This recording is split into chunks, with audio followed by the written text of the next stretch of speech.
भारत आदिवासी party के जिलाध्यक्ष अनुतोष रोत ने गुरुवार को प्रेस विज्ञप्ति जारी कर भाजपा की डबल इंजन सरकार व जिले की भाजपा नेताओं को आड़े हाथों लिया। उन्होंने कहा कि भाजपा सरकार कहती है कि हमारे राज्य में गौवंश तस्करी नहीं होती, वहीं दूसरी तरफ पिछले दिनों नागौर से 52 गाड़ियों में करीब 400 गौवंश भरकर तस्करी की जा रही थी। आज 4 दिन बाद भी उन गौवंश का मालिक कौन है और ये गौवंश कहां जा रहा था, इसके बारे में सरकार कोई स्पष्ट जवाब नहीं दे पा रही है। भाजपा की जनप्रतिनिधि गाय को माता कहते हैं, लेकिन आज एक भी भाजपा पदाधिकारी इन गौवंश के संबंध में कोई बयान नहीं दे रहा है। भाजपा की कथनी और करनी में बड़ा अंतर है। उन्होंने कहा कि अगर कांग्रेस राज्य में इतनी बड़ी संख्या में गौवंश तस्करी हो रही होती तो भाजपा नेता सरकार को बर्खास्त करने और मुख्यमंत्री के इस्तीफे की मांग को लेकर हो हल्ला कर रहे होते, लेकिन आज 4 दिन बाद भी भाजपा राज्य में भाजपा के नेता बयान देने से कतरा रहे हैं। भारत आदिवासी पार्टी के सांसद राजकुमार रोत ने मामले को संज्ञान में लेते हुए मौका मुआयना कर वास्तविक स्थिति को जानने की कोशिश की, लेकिन 4 दिन बाद भी भाजपा का कोई बड़ा पदाधिकारी इस मुद्दे पर बात करने को तैयार नहीं है। बीएपी जिलाध्यक्ष अनुतोष रोत ने कहा कि पिछले 2-3 महीने से आदिवासी क्षेत्र में डीजे को बंद करने को लेकर मुहिम चलाई जा रही है। वहीं कुछ लोग अभी भी डीजे का उपयोग कर रहे हैं, जिन्हें सामाजिक स्तर पर समझाइश करने का प्रयास किया जा रहा है। उन्होंने कहा कि आदिवासी समाज को जागरूक और फिजूली खर्ची रोकने के लिए डीजे को बंद करने का फैसला लिया गया था। डीजे की वजह से शादी ब्याह सहित अन्य कार्यक्रमों में अश्लीलता और असामाजिक गतिविधियां बढ़ती ही जा रही हैं। वहीं अनुतोष रोत ने कहा कि पिछले दिनों कांग्रेस के पदाधिकारियों ने पत्रकार वार्ता कर बीएपी को बीजेपी की बी टीम बताया था। उन्होंने कहा कि मनरेगा में पिछले 6 माह से मैट कारीगरों व श्रमिकों का भुगतान नहीं हो रहा है। कई जनहित के कार्य अटके पड़े हुए हैं। उन्हें जनता की समस्या से कोई लेना देना नहीं है। होली का त्योहार निकल गया, अभी तक गरीब आदिवासियों को रोजगार गारंटी के कामों का भुगतान नहीं हुआ है। आपको बता दें कि डबल इंजन की सरकार एक तरह से नाकार साबित हो चुकी है। प्रदेश में बेरोजगारी चरम पर है, ब्यूरोक्रेसी हावी हो चुकी है, कोई किसी के सुनने को तैयार नहीं है। आसपुर और 84 में बीजेपी के विधायक नहीं है, इस वजह से बजट में उन्हें कोई काम नहीं दिया गया, न ही कोई बड़ी घोषणा की गई। उन्होंने कहा कि जीतने के बाद जनप्रतिनिधि किसी दल का नहीं होता, वह जनता का होता है, उसे जनता के कार्य करने पड़ते हैं। लेकिन भाजपा के लोग केवल भाजपा के ही सुनते हैं, जिस वजह से क्षेत्र की जनता स्वयं को ठगा हुआ महसूस कर रही है। आपके चैनल को भेजो। आज का जो वार्ता का विषय है वो गौवंश तस्करी को लेकर के अभी पिछले दिनों 52 गाड़ियां जो जा रही थी, नागौर से निकली थी, वो गौवंश तस्करी का जो मामला है वो एक तरफ बीजेपी सरकार ये कह रही है कि हमारी सरकार में गौवंश तस्करी नहीं होती है, और नागौर से जो ये गाड़ियां निकली उसका मालिक कौन है, कौन चला रहा था, सरकार इसमें जिम्मेदार कितनी है। सरकार की तरफ से अभी तक कोई स्टेटमेंट जारी नहीं हुआ।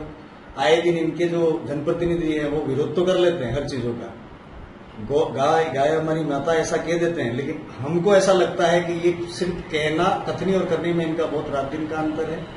और हमें जहां तक लगता है गौवंश यही लोग कर रहे हैं। पिछली सरकार भी थी, उस सरकारों में अगर ऐसा कुछ हो गया होता, कांग्रेस की पिछली सरकार के अंदर अगर ऐसा हुआ होता, तभी तक तो इन लोगों ने रोड पे तोड़फोड़ कर दी होती, रोड जाम कर दिया होता और मुख्यमंत्री की बर्खास्तगी की मांग कर ली होती, इस्तीफा दे दो, यहां तक कर लिया था। आज 4 दिन हो गए इस गौवंश मामले को लेकर के हमारे सांसद महोदय ने जाकर के मौका मुहैया भी किया, सोशल मीडिया पे भी चला, लेकिन अभी तक इनका किसी प्रकार का कोई स्टेटमेंट नहीं आया है। तो सरकार संज्ञान में लेकर के इसका कौन मालिक था, कौन तस्करी कर रहा था, इसका बहुत जल्दी खुलासा कर ले, नहीं तो आने वाले दिनों में रोड पे ये लोग धीरे धीरे उतर रहे, संख्या बढ़ेगी।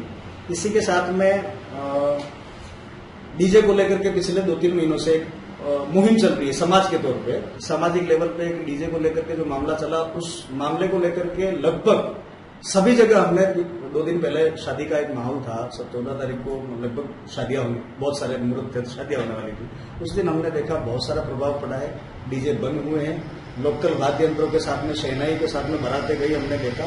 बंद इसलिए करने का निर्णय लिया समाज ने कि इससे बहुत सारी गतिविधियां गलत हो रही थी। कहां से कौन बच्चा आकर के नाच रहा था, बाप भी नाच रहा है, बेटी भी नाच रही है, सास भी नाच रही है, बहू भी नाच रही है, कोई मान मर्यादा लाज लपट नहीं थी और दारू पीते थे। तो इस एरिया में डीजे पूर्णतः सभी कार्यक्रमों में बंद होना चाहिए, किसी भी प्रकार के कार्यक्रमों में डीजे नहीं बजना चाहिए। और दारू को लेकर के मुहिम छिड़ी हुई है, इस अनुसूचित क्षेत्र में पूर्णतः दारूबंदी होना चाहिए गुजरात की तर्ज पे।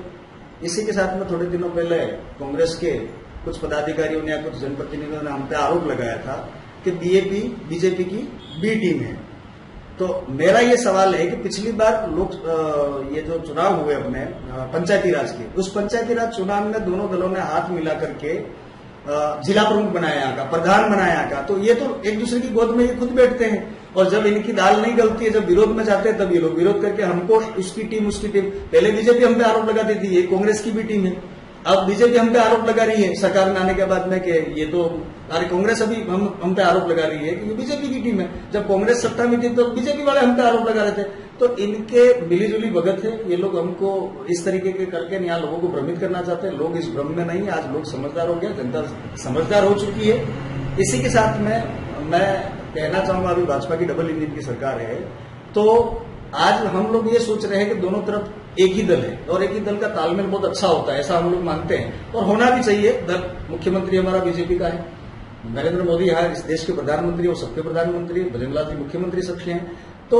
मनरेगा के अंदर जो सबसे बड़ी स्कीम है, लास्ट लेवल का व्यक्ति तक वो उसका पैसा सरकार का जाता है, तो मनरेगा के अंदर आज मेड कारीगरों को और श्रमिकों का भुगतान नहीं हो रहा है। लोग आज त्राही त्राही कर रहे हैं, होली का त्योहार निकल गया, ये लोग कह रहे थे कर देंगे भुगतान, अभी तक भुगतान नहीं हुआ है। सरकार अगर वाकई हितैषी है और वाकई भला चाहती है तो मनरेगा के अंदर हाजिरी बढ़ाए, हाजिरी बढ़ा करके रोजगार के दिन घटा दिए डबल इंजन सरकार ने। पहले 150 दिन थे, अभी 125 दिन कर दिए लोगों ने, 25 दिन कम कर दिए। हम तो ये कहना चाहेंगे कि सरकार एक तरह से बिल्कुल नकारा साबित हुई है। डबल इंजन की सरकार, कुछ भी नहीं हो रहा है प्रदेश में, बेरोजगारी चरम पर है, भ्रष्टाचार चरम पर है, आप आए दिन देख रहे हैं।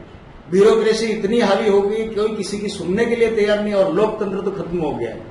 ये मेरी बात कहने के लिए इसलिए जरूरी है कि मुख्यमंत्री के स्टेटमेंट है कि भाजपा मंडल अध्यक्ष आएगा तो उसका काम करना है आपको। यहाँ के हारे हुए जनप्रतिनिधि की डिजायरें चलेंगी तो लोकतंत्र की हत्या नहीं है तो क्या है। जो जनप्रतिनिधि क्षेत्र में जीत करके गया है वो वहां का विधायक, वो वहां का सांसद है, भले वो किसी भी दल का है, लेकिन डिजायर तो उसी का चलना चाहिए, काम उसी के लेवल के होने चाहिए। थोड़े दिनों पहले मीडिया में न्यूज चला अखबार के अंदर कि बीजेपी के विधायक नहीं है 84 में और आजपुर में, इस वजह से वहां काम नहीं दिया गया। ये कहाँ की लोकतंत्र की बात कर रहे हैं, कहाँ के न्याय की बात कर रहे हैं और कौन सा काम की बात कर रहे हैं, ये सोचनीय बिंदु है।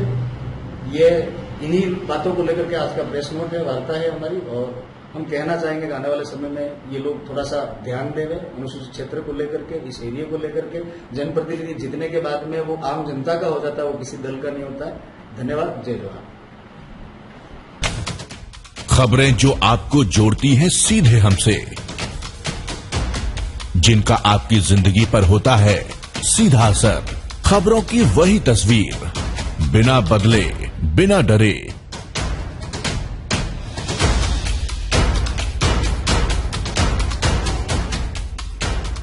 सच का जज्बा लिए सच दिखाते हैं हम,